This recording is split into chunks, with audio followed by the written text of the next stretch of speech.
नमस्कार, धीरज किचन मराठीच्या आजच्या व्हिडिओमध्ये मी धीरज तुम्हा सर्वांचं खूप मनापासून स्वागत करतोय।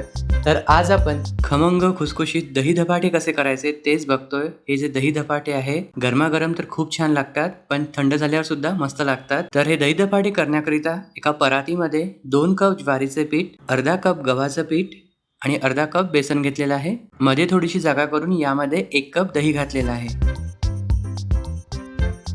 यानंतर सुक्या मसाल्यांमध्ये अर्धा चमचा हळद, 1 चमचा तिखट, 1 चमचा धणेपूड, अर्धा चमचा जिरेपूड, किंचित हिंग आणि चवीनुसार मीठ घातलेलं आहे।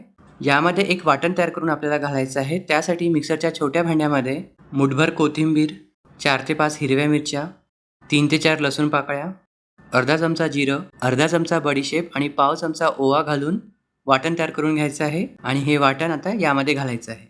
वरतून 2 चमचे तेल घातलेलं आहे, 1 मोठा चमचा तीळ आणि आता हे मिक्स करून गोळा तयार करून घ्यायचा आहे। भाकरीसाठी जसं आपण गोळा मळतो त्याच प्रकारे गोळा मळून घ्यायचा आहे। थालीपीठासाठी जो आपण गोळा तयार करतो तो सैलसर असतो, पण जो धपाट्यासाठी गोळा तयार करतो हा भाकरीच्या पिठासारखा असतो। तर हे धपाटे आपण पिठावर थापून घेऊ शकतो किंवा रुमालावर थापून घेऊ शकतो किंवा मग लाटून सुद्धा करू शकतो। तर इथे आपला हा गोळा तयार आहे। जर धीरज किचनचे व्हिडिओज आवडत असतील तर व्हिडिओजला प्लीज लाईक, कमेंट, शेअर आणि चॅनलला सबस्क्राईब करा। सबस्क्राईब केल्यावर बाजूला एक बेल आयकॉन दिसेल, त्यावर सुद्धा क्लिक करा। त्यामुळे तुम्हाला माझ्या प्रत्येक रेसिपीचं व्हिडिओचं नोटिफिकेशन मिळेल।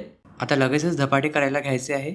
तर त्यासाठी एक छोटासा गोळा घेऊन व्हिडिओमध्ये दाखवल्यानुसार एकतर तुम्ही पिठावर थापून घेऊ शकता, जशी आपण भाकर थापतो त्याप्रमाणे थापून घ्यायचं आहे। जर तुम्हाला थापताना प्रॉब्लेम येत असेल तर तुम्ही लाटून सुद्धा करू शकता, आरामात लाटला जातो। धपाटा हा भाकरीपेक्षा थोडा पातळ करायचा।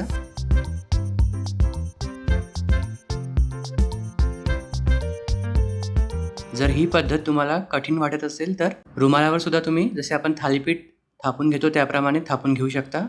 तर सुती रुमाल ओला करून घ्यायचा आणि त्यावर हा गोळा ठेवून पाण्याच्या हाताने आपल्याला थापून घ्यायचं आहे। जी ही पद्धत तुम्हाला सोपी वाटत असेल ती तुम्ही फॉलो करू शकता।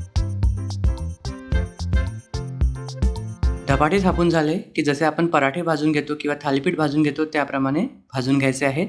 तर त्यासाठी तवा गरम करून घ्यायचा। तवा चांगल्यापैकी गरम झाला की तव्याला तेल लावून घ्यायचं आणि त्यावर हा धपाटा आपल्याला दोन्ही साईडने खरपूस भाजून घ्यायचा आहे। खालची बाजू एखादा मिनिट भाजली गेली की पलटी करून आणखीन थोड्या वेळ भाजून घ्यायची आणि त्यानंतर तेल लावून दोन्ही साईडने आपल्याला भाजून घ्यायचं आहे।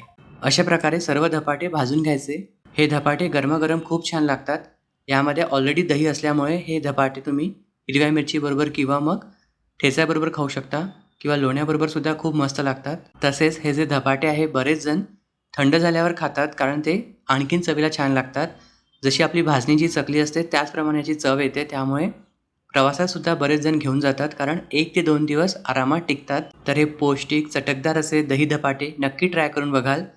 कसे झाले कॉमेंट्समध्ये सांगाल आणि व्हिडिओ आवडल्यास लाईक करायला विसरू नका। अशाच मस्त रेसिपीसाठी बघत रहा, घेत रहा आस्वाद महाराष्ट्राचा, फक्त कुठे तर धीरज किचन मराठीमध्ये। धन्यवाद।